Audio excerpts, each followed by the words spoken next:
Welcome. You're tuned into The Current. My name is Erin Curran, and this is a show where we talk about embracing change, sparking curiosity, and shifting perspective.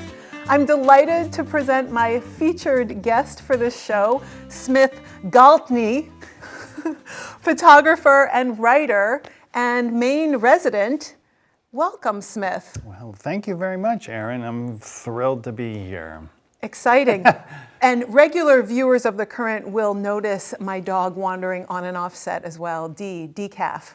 Right now she's involved in some set props off camera. So welcome again. And I'd love to start our conversation today, Smith, with you describing something in your life, maybe it's photography, that energizes you. That energizes me, something in my life that energizes me. Absolutely photography. I took up photography about 8 years ago, right on the edge of 40. I think actually I was just past 40, and it's kind of at a point in life where all the things I'd done up to that point in my life had sort of exhausted themselves. The things that I thought were really fun in my 20s were suddenly not kind of serving the same purpose at 40. Like when I started working right out of college, I really loved music. I loved going to concerts, very huge pop culture obsessive, and I love to read, magazines like The Village Voice and Rolling Stone, and I would read this writing about music and movies and all that stuff, and I was like, that's what I want to do. I want to get a job where I can say all my deep thoughts about U2 CDs and the message, the profound. I want to treat these albums like the works of art that I think they are, and I would read people doing that, and so and plus free CDs, free concert tickets, and all that stuff. So I started to do that, and very quickly I actually got work doing that, and suddenly all the perks started to come. And for a job for somebody to have in their 20s, it was a dream. A job for someone to have at 35, less so. Because you've been doing it for 15 years, but then also suddenly the people you're interviewing are now 21. Right. That's the thing about pop culture, isn't it? Like, people sort of say the same age. They kind of, it's like at first I was looking up to these people like, you're awesome, and then I'm seeing like these kids and I'm just like, oh, you think this is gonna, you think what you're doing is gonna matter? That's cute, So like the kind of the cynic or the the critic had like come alive in your work. That something that was fun had turned. It had just 15 years is a long time. Yeah, it is. So anyway, we moved to Maine kind of right as this was all curdling and developing a very black center, a dark kind of core, and so we moved to Maine, and I needed something to do and couldn't figure that out too swiftly. And I think my partner was very concerned. He was a little worried. Because I was a little depressed. I was inactive. Right. Got to the point where, like, just going to the post office, like I'd come back and he'd be like, well, can you do this? And I'd be like, I went to the post office. I don't know what more I can, first off, I don't know what more you want from me, but I don't know what else I can give today. Right. I love that I asked about what energizes you, and you've sort of gone into this life story of change, like how this was like this whole transitional period of career change, of life change, of moving to Maine. I mean, I think it's like so refreshing to hear someone be so upfront about how what energizes me today is not what energized me 20 years ago, and that's normal. Like that feels right, and that's normal, and that's like that can be expected. I mean, maybe some people stay with the same thing forever, but I think changing up what we're interested in is totally natural. Yeah, and I do feel, well, first off, I do have a way of coming at the answer of a question, like, well, let me take you on the scenic route, you know? Okay, I hope that's okay. Absolutely. But I mean, yeah, no, I've actually felt very blessed to suddenly be 40, and then, you know, my partner suggested I take a photography class at Main Media Workshops up in Rockland. Rockland, it's next to Rockport. And I had a week-long workshop there. I had a fantastic, incredible experience. It's one of the greatest educational experiences of my life. And I came home and got a camera and then carried it with me for every day for a year or more. I mean, I carry a camera with me. I mean, everybody carries a camera with them because of smartphones, but I was lugging around this big SLR. And just, as far as creative pursuits, it was the most fearless, committed act I was engaged with ever. I mean, writing, you know, I mean, all this writing I was telling you about, I was doing, like, writing just dug up every fear, every insecurity. I mean, I could write, you know, a sentence and then be like, I don't know why I'm even doing this. I mean, it was so easy for me to convince myself that I was bad at it, and there was no point.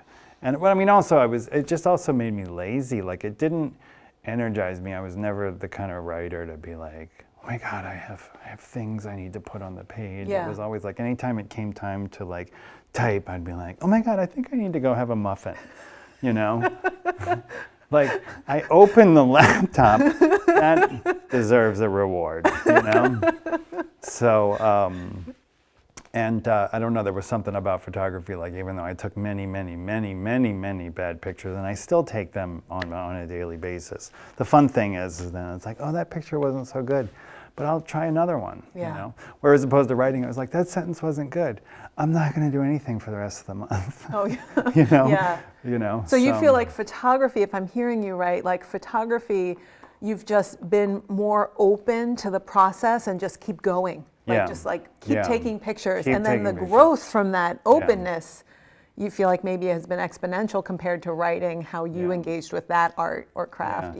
I mean, the great thing about photography is that I'm so willing to learn. And I'm so like, oh my God, do you think this could be a certain way? Let me go try that, you know? Or wait a minute, I think I might try it this way. You know, if I had a draft of writing and then I showed it to someone, like, I just, you know, it would just be like, I'm so sorry, you know? I'm so sorry. Just the feedback. Yeah, like, just, I would email it and then just be like, I should have done better. Why, you know, this person's a nice person. They're busy. Why am I subjecting them to this? You know? But then, not without fail, but, you know, and this was back in the 90s when people actually edited things and really wanted things to be good. I mean, since then I've worked with several websites and whatnot, and now there's really more of a thrust to just get it done and get it up. You know, and back then it was like, well, we have the issue closes at the end of the week. Let's work on this. What about this word? What about that word? And that was the fun part. Just, you know, it's always fun when you're working with someone and they want it to be good too. And so, and that actually made me a better writer. You know, and you know, sitting there with someone working through it. That part was fun. But you know, when it came time to me being alone and back to the keyboard, it was always like, oh God. Is one of the things you love about photography that you're out in the world? That you're like, absolutely. Yeah? Yeah. The camera takes me places.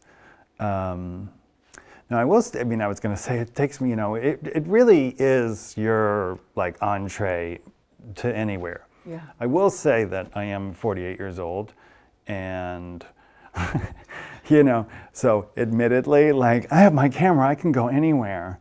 But, you know, I've lived, you know, thankfully I have a nice house and I get very comfortable sometimes. So my wanderlust is not as wonderful as like a 23-year-old kid's would be.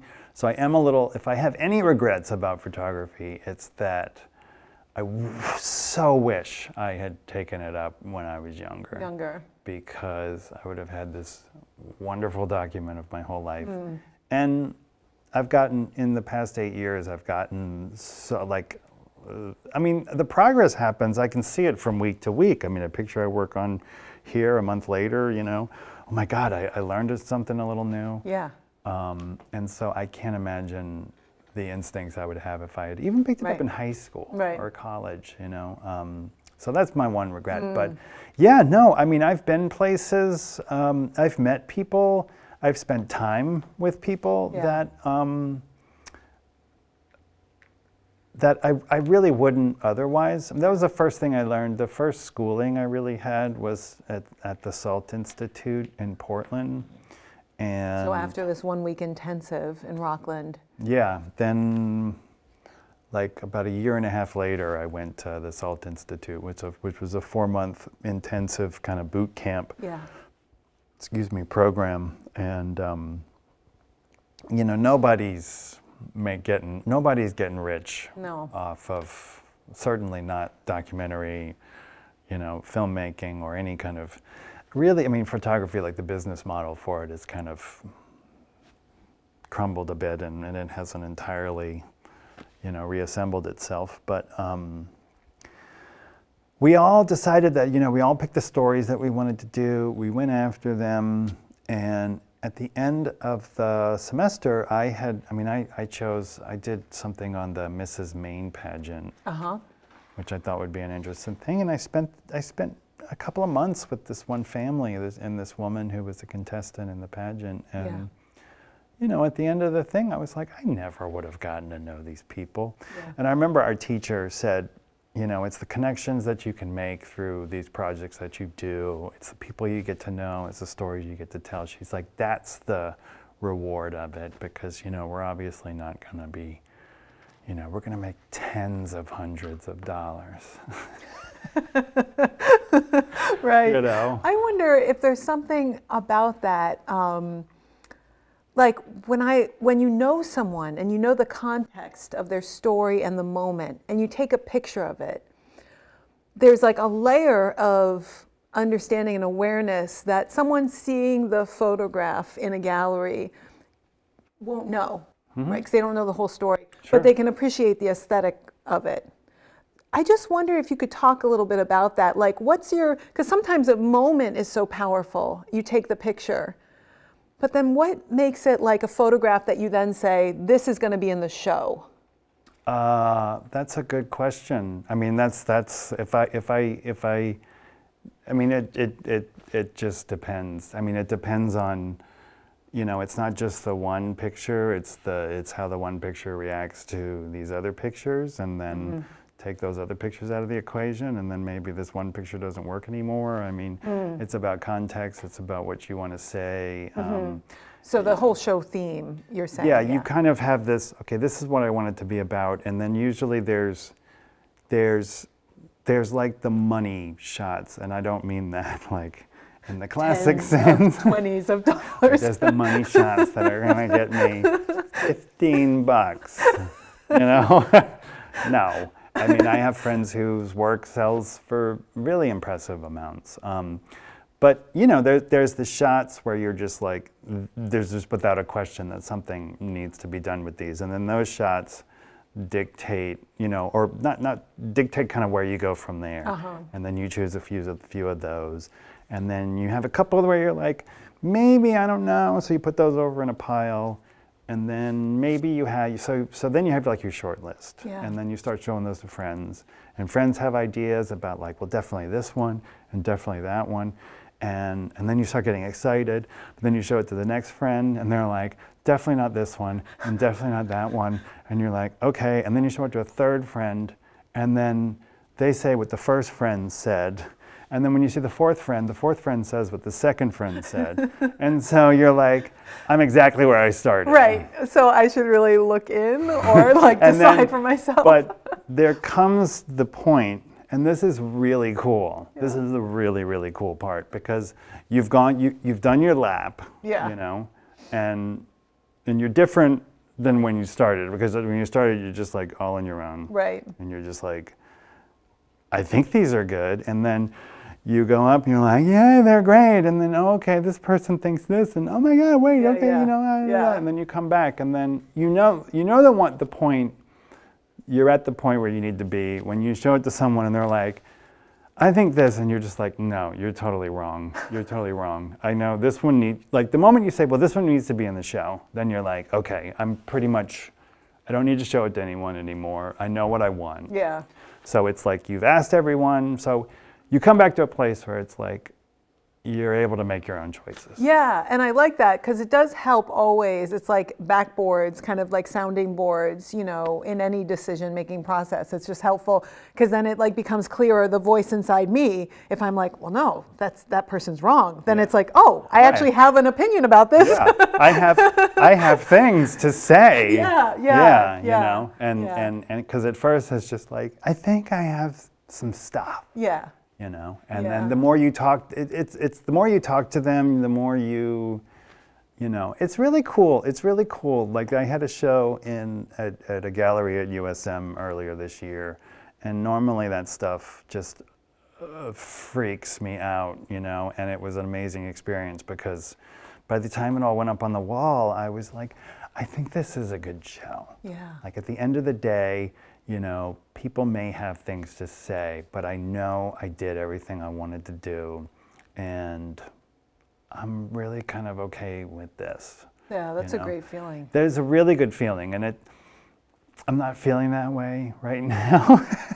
It's fleeting, you know, the show ended, and then I haven't really come up with anything since. I mean, I take pictures all the time. Yeah. And there's your website has some of your work on it, and we'll put a link to that in the comment section under the video. See it right here. Yeah. Just kidding. You probably will.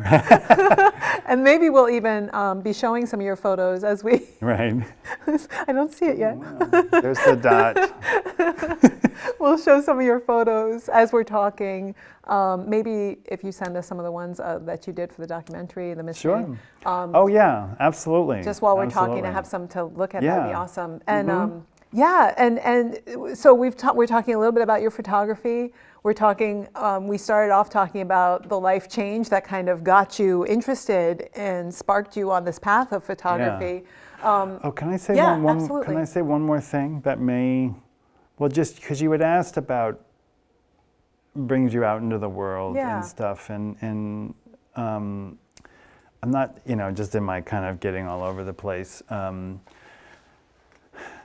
No, I think I covered it. I mean, it's like I do, you know, I think I covered it. I think I covered it. Yeah. I think I did. I mean, I talked about going out into the world and meeting people and making connections with people. I got it. Which is so different from the writer's lifestyle, as I understand it. Yes. Which is much more solitary. I mean, you do research on location, maybe in places, or you know, go to libraries and research, or talk to people. But it's like the act is very solitary. Very solitary, and you know, it was a typical thing like throughout your 20s and even your early 30s. You know, you have all of these adults saying things to you like, you're probably not going to get rich and famous writing novels, you know, and it's a very solitary act. So, you know, if you have like an extroverted streak, it may not be the thing for you. And I would be like, I understand. You're miserable in life. I know you've made all the wrong choices and you're jealous of my youth and potential, you know. You're translating what they're saying. Right, you know, I'm like, I understand. If you haven't picked up on this, Smith has a great sense of humor, and you've actually done some comedy. Yes, I've done some comedy. Yeah, so always take with a grain of salt. And the tone is important when listening to Smith. Yes, very, but it's true. It's true. I actually, you know, I did think these things, you know, and I was like, well, comedy. I was like, you made your mistakes in life. I know better than you, even though you've lived much longer than me, and then wouldn't you know, like right at 40 years old, I was like, oh, wow, you really do have to just do things because you want to do them. Right, and I have to learn things in my own time, in my own way. No one telling me this 20 years ago was going to get me to this place any faster. Right, even though someone in their 40s is more correct than someone in their 20s. People in their 20s are fantastic. I love them. Yeah. But it is amazing all what you have to go through in order for people to just be like, okay, I get it, you know? Yeah. And it's actually an optimistic thing. It's not like I'm saying, you know, it takes you 20 years just to realize what a disappointment this all is. That's not what I'm saying. It's you know, it's a wonderful thing to suddenly be like, oh wow, now I can just do what I want to do. Yeah. And then that's when it really comes together. Yeah. Yeah, the freedom. And then the ownership.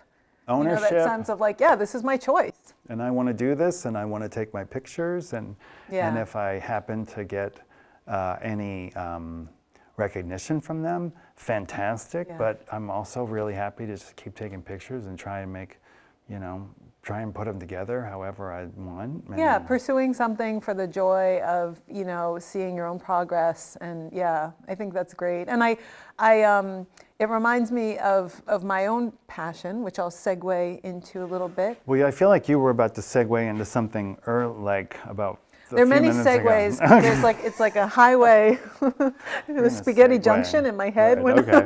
All right, good. Looping around, but one of the things that I love seeing is I love seeing adults engage in something new. Because I think it's something in our culture we tend to like push on kids. Like, you do this class, you do all these lessons, and then the adults just kind of sit on their phones and watch their kids do stuff. Right. So I'm a big fan of like continuing education and adult education. And your power of example, being someone who changed careers and picked up a camera at 40, is a beautiful testament to that. And now you've had shows, and you like make you make tens of dollars doing it. Yeah. I do. And you know, we joke about that, but it's like people picking up pursuing these things in their spare time. It's not like this is a career for everyone. What we're passionate about. But one of the things that, you know, I encourage, and I had 2 new women in class this morning, my NIA movement class, is, you know, just stepping in with curiosity. Like, it's not about getting it right. It's just being open to the experience and willing to try something new, like try on a new coat, see how it fits, you know, see how you look in this hat, you know, and it's like essentially that. And so we've been sitting a little while, and Dee's ready to move. So we're gonna get up and do a little NIA movement break at this time. Little movement break. And Dee's gonna help us with that. Dee's taking care of the doorstop, which is now spread across the set. So, Smith, what I do in every show, and for viewers who have seen the show before, is we pick one of the NIA movement cards, and then I read it, and we do it together. Does that sound all right? That sounds great. Great. All right. So I'm going to ask you to, if you like, you can close your eyes or not. Okay. And you can pick a card from the deck when you're ready, and we'll see what it is. All right. What does it say? It's a French word. Relevé. Relevé. Relevé is the card. Very, very, very, very fitting. Great. Relevé. Relevé. Relevé. Let's see what relevé says. So, everyone at home, if you want to stand up, stretch. It feels good to stretch. Okay. Stand up. And I'll read what it says. So, roll up onto the balls of your feet, leading with your heels.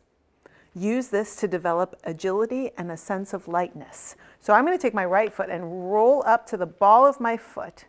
Roll from the heel to the ball. Nice. And that's a relevé. I can actually do it with both feet. Relevé. And then my left foot. Relevé. Nice. Lovingly sound the word light as you do this move. Light. Light.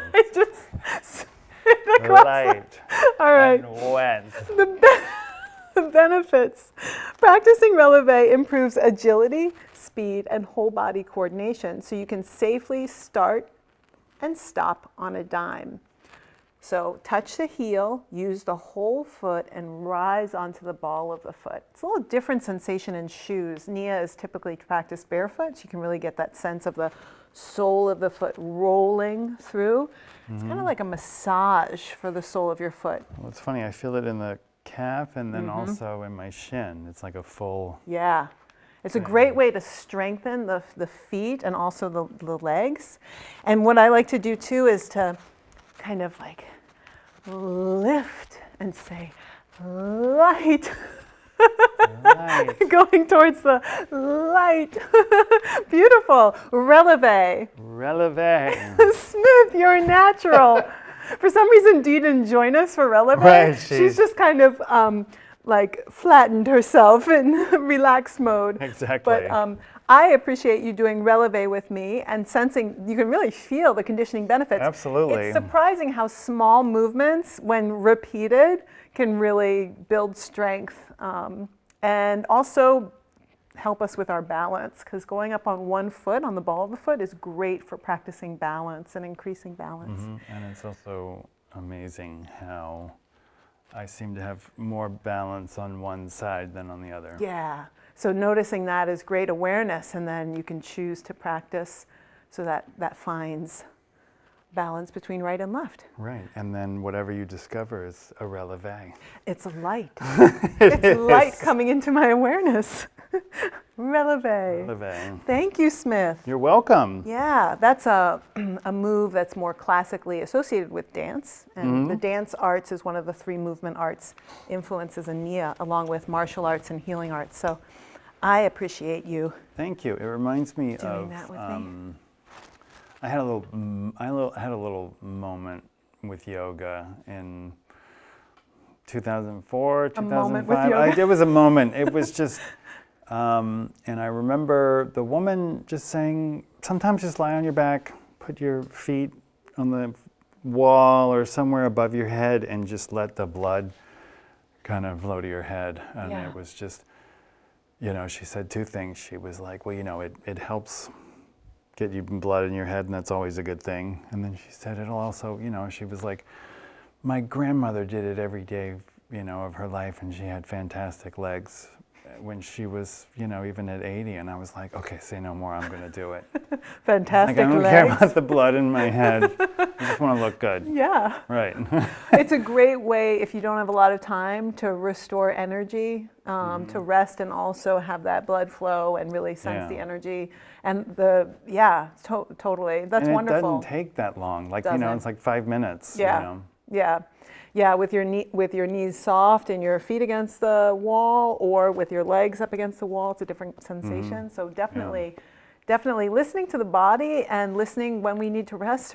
It's simple things like that stepping into a new movement form, whether it's Nia or yoga or Tai Chi or swing dance or any kind of, broadens our awareness and increases, and then new ways of being in relationship with my body and listening to my body, which is the key, right? Yeah. When we don't listen, it's when sickness has a chance to develop, I think, when we're not listening. Right. So that's good. Yeah. Thank you. You're welcome. So I like that you talked a little about your own path to wellness and like a moment with yoga. Are there things back years ago? Are there things you do today that you find help sustain your well-being, both, physical, mental, emotional, spiritual? Spiritual, I am in recovery. Okay. So It's kind of when you talked about the vortex and the dark. Yes, that was absolutely, there was major chemical dependence and imbalance. Yeah. So, I do, I'm hesitant to say I am spiritually grounded because my daily practice is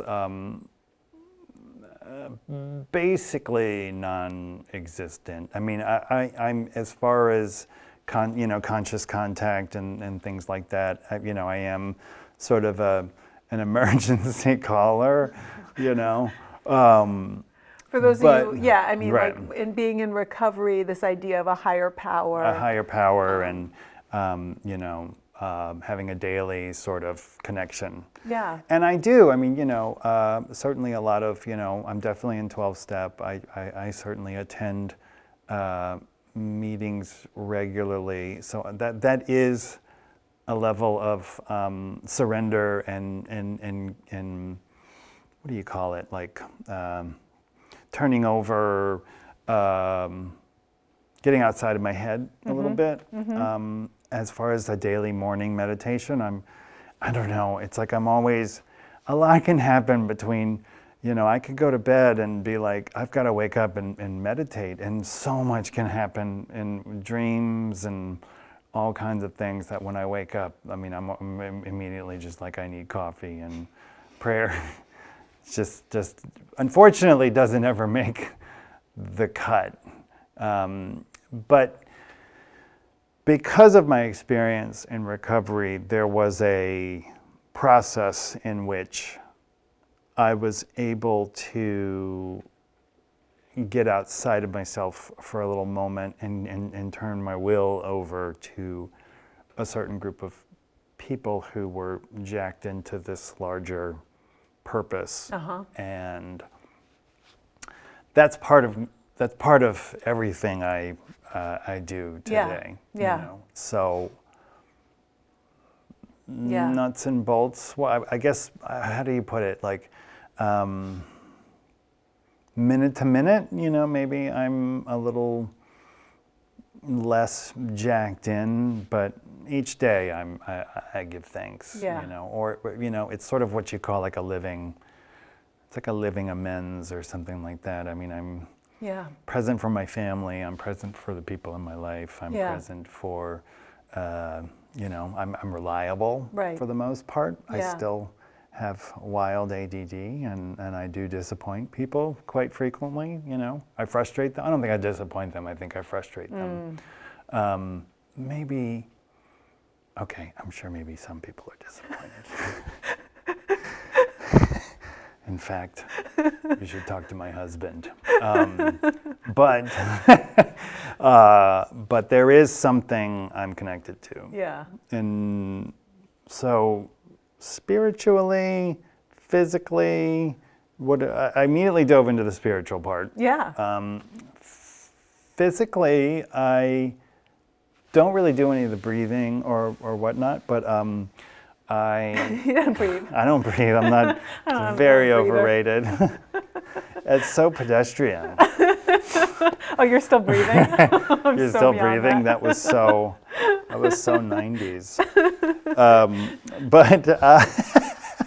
So I exercise, but I work with a trainer, and I find that working at a gym is, I mean, it's wonderful for me, and but you know, in terms of all the things that people do, you know, Pilates, or I feel like the gym is so like, you know, I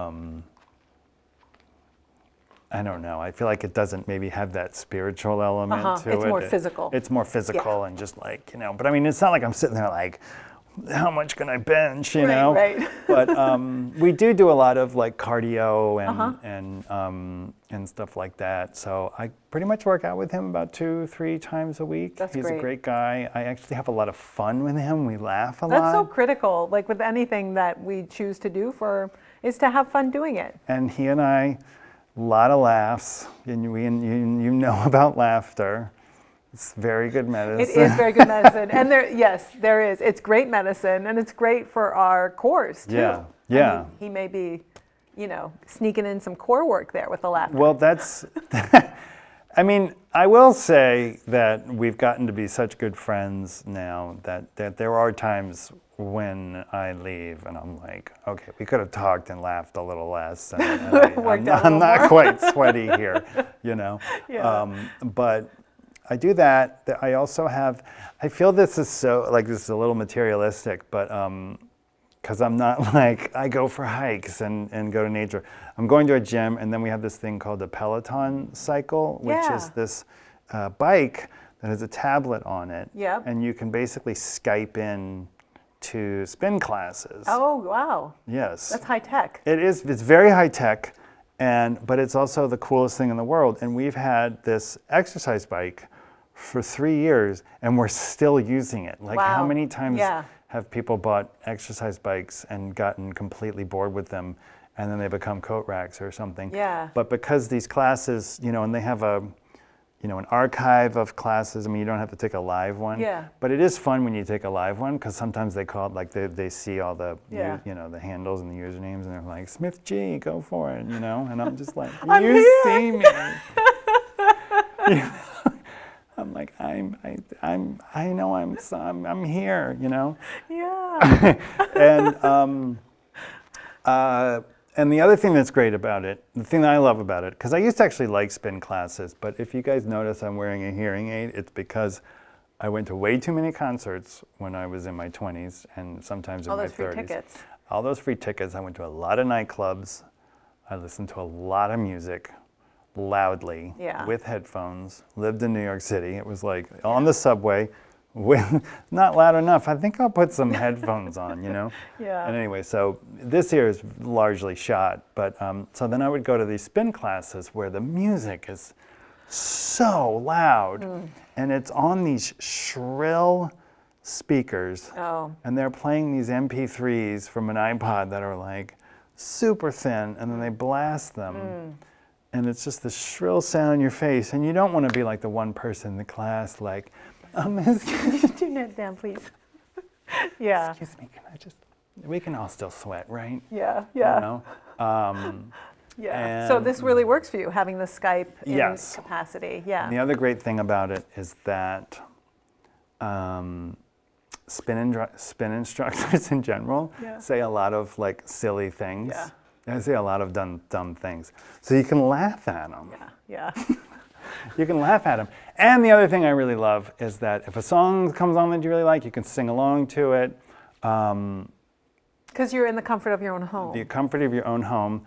And then if you really get into it, you can grunt, scream, yell, swear, You can do all those things. Uncensored. And I find it to be incredibly liberating. That's awesome. Yeah. That's awesome. I think everyone should find something that they can feel is free with. Right. Yeah. I mean, it's nice. It sounds like it also addresses your emotional well-being, because I think having an outlet to express is like, it's a natural fit when we work out because we're already like moving things, but it's so good to have, like, I was talking with a friend about doing improv as like one outlet for expression. You're not in a bike, you're not doing something necessarily super physical. It is physical, but you get to try on different emotions and be different people.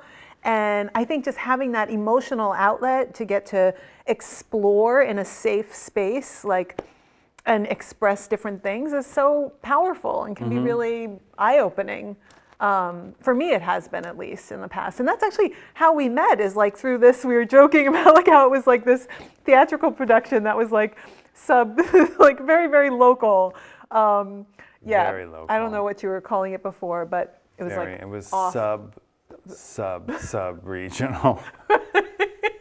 And we were both in a time in our lives when we needed a creative outlet, and it was perfect because we could just be kind of wild and crazy and let loose, and that like served a beautiful thing. And it's not that we're in theater productions even today, but because of that show. Because of that scarring experience. Right. I mean, the funny thing is that it could have been a scarring experience, but it was really one of the first times in my life.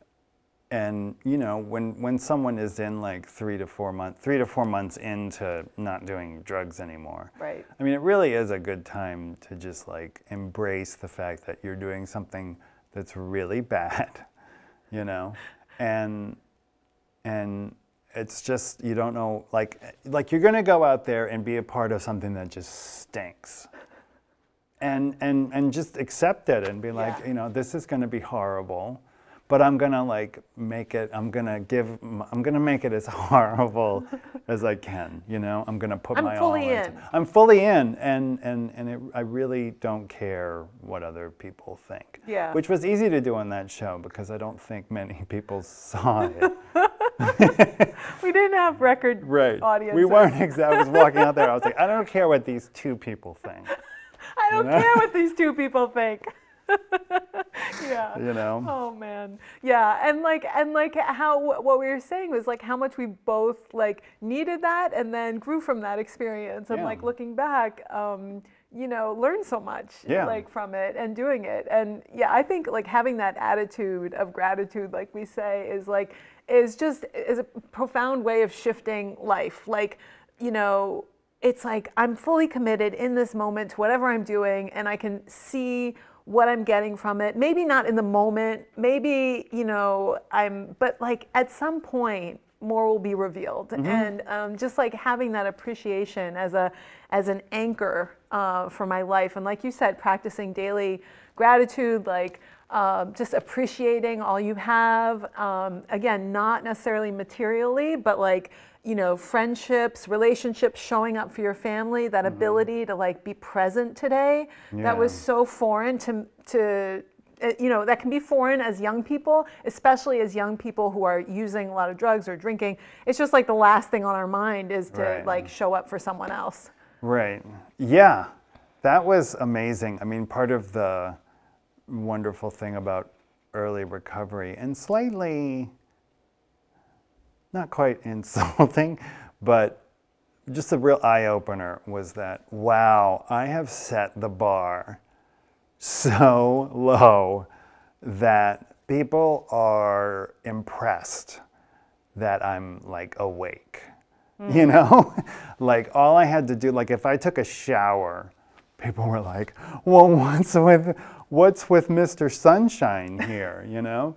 And then, you know, I'd show up. I specifically remember I went to visit I grew up in New Orleans. I specifically remember I went to visit my family and recently relapsed like 3 months beforehand. And I specifically went there to spend time with them and, you know, kind of, I mean, I knew within those 3 months that I was already going about it way differently than I had the many, many times before. But I was still in that space where, due to my track record, like, everybody was like, right. Yeah, this time's different. Sure, it is. Sure. Right. And of course, everybody I was talking to was on the phone, and when you're on the phone, I think people were definitely hearing something in my voice. They weren't hearing the, I'm sorry, I'm so awful, I'm sorry. But they were hearing like, yeah, I'm doing this and I'm doing that, and I wasn't trying to justify anything I was doing, and I wasn't wallowing in anything. And but mostly it happened like the moment that I would like meet them for lunch, or and when I went to visit my family in New Orleans, there was no, okay, good. We had, we had lunch. I'm gonna go see some friends. Yeah, like get me out of here. Yeah, I'm gonna go do this. I'm gonna go do that, and go off and try and make this or that happen, and then come back at 1 a.m. and then wake up again. And, right. The energy you were presenting with had shifted, and they could feel that when they were in your presence. Yeah. In fact, I remember my sister like within 2 days was just like, gosh, you're so present. She's like, you're so here, Yeah. I was like, yeah, I know. And the cool thing about it was that all the times before, like I would be like, I'm here. Right. For 45 minutes. Right. Now can I go? It was all self-absorbed. I'm doing this so that I can go do this. And it was like, I knew, like by the time she said, like when she said that, I was like, I'm not doing anything. I'm just hanging out with my nephew. What do you mean? That's such a beautiful, like, it's like this, the words can be the same, like I'm here, but like the intention behind it changes everything. Totally. Is it coming from a place of selfishness, or am I like kind of being selfless and with the family, just to be with the family and show up for others. And service, which is really like the last thing that I'd like to talk about is I always like to ask guests on the show, like how they show up for service and what that looks like. And I think service work has such a broad, you know, in the halls of recovery, it has sort of one meaning, but it can also have many other layers and meaning in life outside. So I'm not necessarily referring to your service work in recovery, although if you want to talk about that. It's not just coffee commitments. Yes. But like how you show up and give back in life, and like what that looks like, even if it's real small things or bigger things, whatever, like what that means to you to be of service. I think we touched on it just now with being present with your family. And you mentioned this living amends, which is like, you know, living in a new way, and you know, changing your behavior so that you can truly be with your family and friends and be responsible and reliable and trustworthy. And yes, you'll still make mistakes, but you know, we're human. You know, it's what we do with that matters. You know. So I wonder if anything comes to mind with that question, like what does service mean to you? How do you show up and give back? Or the first thing I think about is my husband. You know, I'm generally there. Yeah. In a committed relationship. Yeah, not always. Yeah. You know, I think sometimes in FaceTime calls or whatever, I'm admittedly looking at my box, like, you know. But I think lately, you know, it's funny, like, oh gosh, you know, this is an interesting question because it's easier from a recovery standpoint, it's very easy for me to answer that question. I was treasurer for 2 years, and right now I don't have a service commitment, but I have a home group and I go to it, and, you know, that's my appointment meeting. In life, that's interesting. I mean, for my 2 nephews and my niece, I make a point of being available for all important events, graduations, and birthdays. You know, I get, that's where the ADD comes in a little bit. I do get a little, or just how shall I say, when things are so consistent, you know, another birthday, and you know, I just, I do get a little lax with that. But the great news is that I'm so present otherwise that these days people are just like, oh yeah, it happens. You know, it was only his 23rd birthday. You know, it wasn't a big one. You know, and I mean, who cares if you're 23?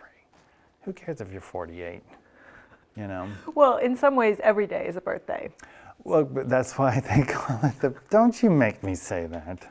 Don't you make me say that. But that's every day together is a celebration. It's a present, you know. It's a gift. It is. But gosh, that's a good question. I mean, I think you know what? Accountability. Accountability. I mean, you know, if I've been a jerk, to own up to it. Yeah. I do my best to not. I do my best to not let things fester. You know. Yeah. I can't say I'm super successful at it all the time, and anyone who knows me knows that I have like a certain kind of top 5 life grudges that, you know, I hold on to. Which we'll save for another show. Right, that's another show. But the way I go about them is like, you know, it's not nearly as toxic. I mean, I think it's just normal, you know. And accountability, being there for people, being there for the people I love. You know, and self-care so that you can be there. Yeah. Get enough sleep. Get enough sleep. Yeah, that's interesting. Isn't that cool being older? Like, You just get your sleep, you know? Drink some water. Drink some water. Have a good meal. Have a good meal and shocking. Read half a page and then gone. It's amazing. You know? Yeah. I also find, being a 48-year-old male, I also find the testosterone or whatever, like, you know, I'm not quite so intensely, like, the sex drive is a little mellower, and I have to say, I find that to be I'm really okay with that. Yeah. You know? and Anyway, that's, wow. you know, that's different for everyone. Am I gonna really talk about that? But I guess that's fine. I think it's such an important part of our life force energy that we often don't talk about in public spheres, but is like, I think the more that we like, censor it, kind of the weirder it is. And just to say that, just like my appetite may be less in the morning than it used to be. Yeah. Or, you know, I go to bed earlier, like my sex drive's a little lower. I think it should be a part of that whole, like, eating, sex, sleeping, you know, it's like, that's how we function as humans. So to just like be real with that is a beautiful thing. Yeah, and also the weird why I would be like, oh, you know, meth was my thing, but I really don't want to talk about my sex drive. Right. There's sort of this. Like, right. I'll tell you all about meth, but I don't want to talk about meth.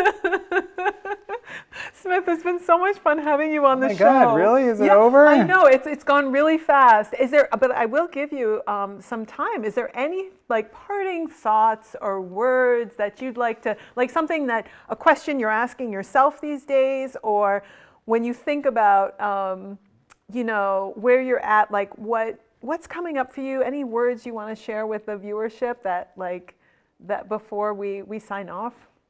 Well, if you're young, I know you're not going to listen to this anyway, but take care of your teeth.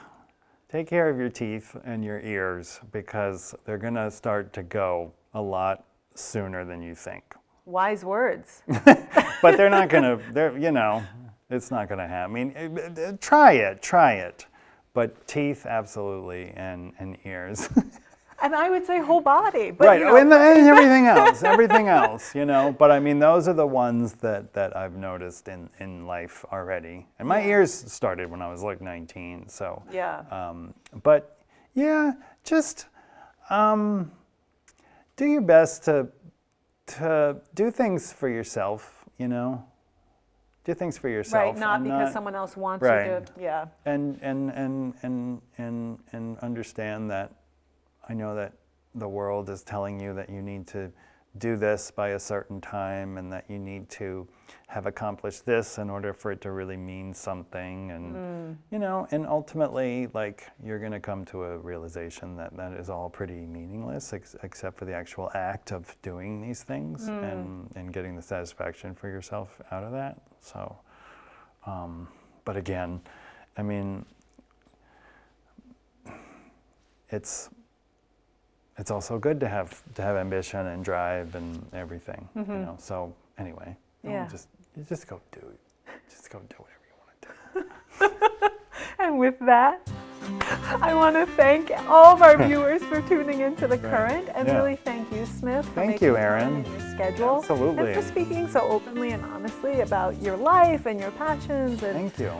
And I think, like, when I ask a question and you're like, oh, that's a good question, you know, it's something to just. It's a question. Questions can just live as questions. It's not like we need to have answers. And I just love that, you know, living with questions personally. Yeah. So I want to thank you again. And thank you. Thank you, everybody. And we will put links underneath the show, and we'll see you next time on The Current. Bye for now. Bye-bye.